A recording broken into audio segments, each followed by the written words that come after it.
नमस्कार। प्रादेशिक समाचार के साथ मैं पूनम किरकेट्टा। पहले मुख्य समाचार। प्रधानमंत्री नरेंद्र मोदी आज से कर्नाटक और केरल के 2 दिन के दौरे पर रहेंगे। कई परियोजनाओं का शिलान्यास और उद्घाटन करेंगे। झारखंड में उत्पन्न राजनीतिक संकट जारी। मंत्रिमंडल की बैठक में शामिल होने 4 मंत्री कल देर रात रायपुर से रांची लौटे। दुमका में हुई अंकिता हत्या मामले में राज्य भर में विरोध प्रदर्शन जारी। राज्य में गिरती कानून व्यवस्था और बढ़ते अपराध को लेकर राज्य सरकार को जिम्मेवार ठहराया। और एशिया कप T20 क्रिकेट में भारत ने कल ग्रुप ए के अपने दूसरे मैच में हांगकांग को 40 रन से हराकर सुपर 4 के लिए क्वालिफाई कर लिया। और अब समाचार विस्तार से। प्रधानमंत्री नरेंद्र मोदी आज कर्नाटक और केरल के 2 दिन के दौरे पर जा रहे हैं। श्री मोदी आज शाम कोच्चि हवाई अड्डे के पास कालड़ी गांव में आदि शंकराचार्य के जन्म स्थान श्री आदि शंकर जन्मभूमि क्षेत्र जाएंगे। शाम 6 बजे के लगभग प्रधानमंत्री कोच्चि मेट्रो और भारतीय रेलवे की कई परियोजनाओं की आधारशिला रखेंगे और कई परियोजनाएं राष्ट्र को समर्पित करेंगे। वे कोच्चि मेट्रो रेल परियोजना के जवाहरलाल नेहरू स्टेडियम में इंफो पार्क के बीच 11 किलोमीटर से अधिक लंबे दूसरे चरण की आधारशिला भी रखेंगे। श्री मोदी केरल के 3 रेलवे स्टेशनों एर्नाकुलम जंक्शन, एर्नाकुलम शहर और कोल्लम के पुनर्विकास कार्यों की आधारशिला रखेंगे। वहीं वे कोच्चि में देश की पहले स्वदेशी विमान वाहक पोत INS विक्रांत का कोच्चि शिपयार्ड लिमिटेड में जलावतरण करेंगे। इस अवसर पर प्रधानमंत्री नौसेना के लिए चिन्ह का अनावरण भी करेंगे। वहीं दोपहर 1:30 बजे वे मंगलुरु में कई परियोजनाओं का शिलान्यास और उद्घाटन करेंगे। झारखंड में उत्पन्न राजनीतिक संकट के बीच कल देर रात छत्तीसगढ़ की राजधानी रायपुर से 4 मंत्रियों को लेकर मंत्री सत्यानंद भोक्ता रांची लौटे। सभी मंत्री आज मंत्रिमंडल की बैठक में हिस्सा लेंगे। इससे पहले मुख्यमंत्री हेमंत सोरेन के रायपुर जाने की बात चल रही थी, लेकिन कार्यक्रम में फेरबदल हुआ और मंत्री सत्यानंद को प्रदीप यादव के साथ रायपुर भेजा गया, जहां से वे 4 मंत्रियों को वापस लेकर रांची लौटे। जिन मंत्रियों को रांची लेकर वापस लौटे हैं उनमें आलमगीर आलम, बन्ना गुप्ता, रामेश्वर उरांव और बादल पत्रलेख हैं। संभावना जताई जा रही है कि मंत्रिमंडल की बैठक में भाग लेने के बाद सभी मंत्री फिर से रायपुर लौट जाएंगे। इधर झामुमो ने राज्यपाल की कार्यशैली पर सवाल उठाया है। पार्टी के प्रवक्ता सुप्रियो भट्टाचार्य ने कहा कि राज्य में राजनीतिक उथल पुथल है, लेकिन राज्यपाल रमेश बैस कुछ स्पष्ट नहीं कर रहे हैं और चुनाव आयोग से कोई पत्र आया है या नहीं ये स्पष्ट नहीं कर रहे। उन्होंने कहा कि राजभवन को इस मामले में स्थिति जल्द स्पष्ट करनी चाहिए। आकाशवाणी अनूठी पहल के साथ स्वतंत्रता के 75 वर्ष का उत्सव मना रहा है। इसका शीर्षक है आजाद भारत की बात आकाशवाणी के साथ।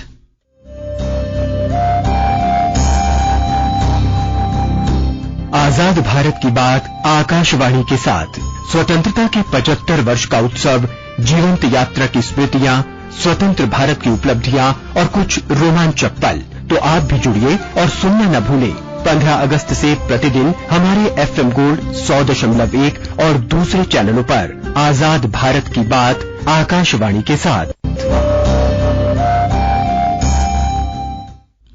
देश में अब तक 2 अरब 12 करोड़ 50 लाख से अधिक कोविड रोधी टीके लगाए जा चुके हैं। कल 10 लाख से अधिक टीके लगाए गए। मंत्रालय ने बताया कि पात्र श्रेणी के लोगों को 15 करोड़ 95 लाख से अधिक एहतियाती डोज दी जा चुकी है। केंद्रीय महिला और बाल विकास मंत्रालय आज से 30 सितंबर तक पूरे देश में 5वां राष्ट्रीय पोषण माह मना रहा है।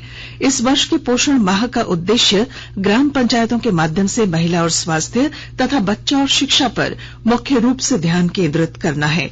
5वें राष्ट्रीय पोषण माह का लक्ष्य प्रधानमंत्री नरेंद्र मोदी के सुपोषित भारत के दृष्टिकोण को साकार करने के लिए जन आंदोलन को जन भागीदारी में बदलना है। पोषण अभियान भारत सरकार की प्रमुख योजना है। इसके माध्यम से 6 वर्ष से कम आयु के बच्चों, बालिकाओं, गर्भवती महिलाओं और दूध पिलाने वाली माताओं में पोषण संबंधी मानकों में सुधार करना है। प्रधानमंत्री नरेंद्र मोदी ने 8 मार्च 2018 को राजस्थान के झुंझुनू में राष्ट्रीय पोषण अभियान की शुरुआत की थी। पिछले माह मन की बात कार्यक्रम में प्रधानमंत्री नरेंद्र मोदी ने कहा था कि पोषण माह प्रत्येक वर्ष 1 से 30 सितंबर के बीच मनाया जाता है और कुपोषण के खिलाफ देश भर में कई रचनात्मक प्रयास किए जा रहे हैं। भारतीय सूचना सेवा की वरिष्ठ अधिकारी डॉक्टर वसुधा गुप्ता आकाशवाणी के समाचार सेवा प्रभाग की महानिदेशक बनाई गई हैं। वे आज कार्यभार संभालेंगी। 1989 बैच की अधिकारी डॉक्टर वसुधा गुप्ता ने 32 वर्ष से अधिक के अपने कार्यकाल में सूचना और प्रसारण मंत्रालय में विभिन्न पदों पर कार्य किया है। समाचार सेवा प्रभाग की महानिदेशक नियुक्त किए जाने से पहले वे पत्र सूचना कार्यालय पीआईबी में महानिदेशक पद पर कार्यरत थीं। डॉक्टर वसुधा गुप्ता ने कोविड महामारी के दौरान सूचना के प्रसार की चुनौती से निपटने के लिए नई तकनीक डिजाइन करने और उसे सुनिश्चित करने में महत्वपूर्ण भूमिका निभाई। आकाशवाणी के ताजा तरीन समाचारों के लिए आप हमारी वेबसाइट newsonair.com पर लॉग ऑन कर सकते हैं। ताजा समाचार Twitter handle @AIR News Alerts और Facebook page all India radio news पर भी उपलब्ध है। आप प्रादेशिक समाचार एकांश के ट्विटर हैंडल @AIR News_Ranchi और फेसबुक, इंस्टाग्राम पेज तथा YouTube channel AIR News Ranchi पर भी हमारे बुलेटिन सुन सकते हैं। प्रादेशिक समाचार आप आकाशवाणी रांची से सुन रहे हैं और अब पेश हैं कोरोना से बचाव के कुछ संदेश।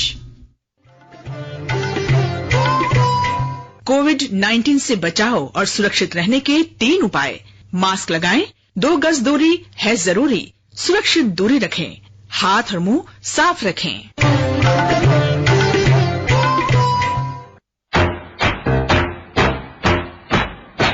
चलो मिलकर एक शुरुआत करें, चलो एक फैसला आज करें, मास्क नहीं तो टोकेंगे, कोरोना को रोकेंगे, चलो एक इरादा करते हैं, चलो कुछ वादा करते हैं, मास्क नहीं तो टोकेंगे, कोरोना को रोकेंगे। भारत सरकार द्वारा जनहित में जारी।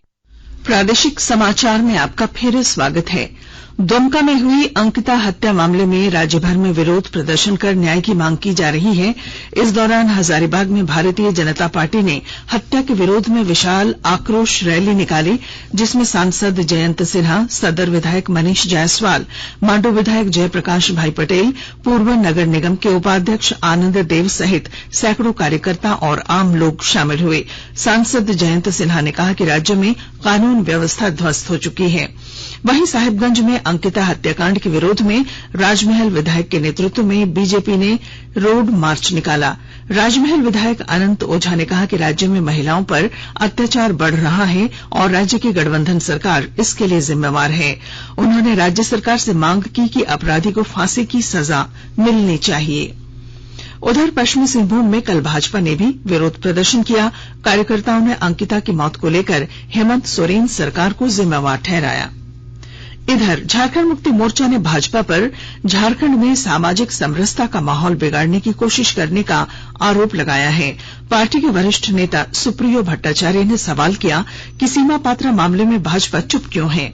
उन्होंने कहा कि अंकिता की मौत मामले पर राजनीति करने से ज्यादा मानवता का ध्यान रखना चाहिए। उन्होंने कहा कि अंकिता मामले में मेडिकल बोर्ड ने एयरलिफ्ट कर दिल्ली ले जाने की अनुमति नहीं दी थी, इसलिए भाजपा के नेताओं की ओर से यह कहना कि अंकिता को एयरलिफ्ट कराने में सरकार ने लापरवाही बरती है, यह बिल्कुल गलत है। रामगढ़ जिले में विधिक सेवा सशक्तिकरण शिविर का आयोजन कर ग्रामीणों और अन्य लोगों को उनके हक के प्रति जागरूक करने का प्रयास किया जा रहा है। विस्तृत जानकारी दे रहे हैं हमारे संवाददाता। रामगढ़ जिले में विधिक सेवा सशक्तिकरण शिविर का आयोजन कर ग्रामीणों एवं अन्य लोगों को उनके हक के प्रति जागरूक करने का प्रयास किया जा रहा है। झारखंड विधिक सेवा प्राधिकार द्वारा दिए गए निर्देश के आलोक में ग्रामीणों को विभिन्न प्रकार के कानूनी प्रावधानों एवं न्यायिक प्रक्रियाओं सहित सरकार की विभिन्न जन कल्याणकारी योजनाओं की भी जानकारी दी जा रही है ताकि ग्रामीण अपने अधिकार से वंचित न हो सकें। इस विषय पर बात करते हुए रामगढ़ जिले के प्रधान न्यायाधीश श्री ब्रजेश गौतम ने बताया कि ऐसे शिविर के आयोजन का मुख्य उद्देश्य यह है कि लोग अपने हक को समझते हुए सरकार द्वारा जो भी योजनाएं उनके लाभ के लिए चलाई जा रही हैं, उनका वे पूरा न्यायाधीश ने यह भी बताया कि सुदूरवर्ती ग्रामीणों को ऐसे शिविर के माध्यम से ज्यादा जागरूक किया जा सकता है। कौशल किशोर तिवारी, आकाशवाणी समाचार, रामगढ़। आकांक्षी जिला कार्यक्रम अंतर्गत नीति आयोग द्वारा प्रतिमाह जारी किए जाने वाले डेल्टा रैंकिंग में बेहतरीन कार्य करने के लिए रामगढ़ जिले को जुलाई की डेल्टा रैंकिंग में पूरे देश में 14वां स्थान हासिल हुआ है। वहीं स्वास्थ्य एवं पोषण के क्षेत्र में जुलाई महीने में जारी डेल्टा रैंकिंग में रामगढ़ जिले को 6वां स्थान हासिल हुआ। डेल्टा रैंकिंग में सुधार के लिए उपायुक्त माधवी मिश्रा के निर्देश पर नियमित रूप से सभी विभागों की समीक्षा बैठक का आयोजन किया जा रहा है।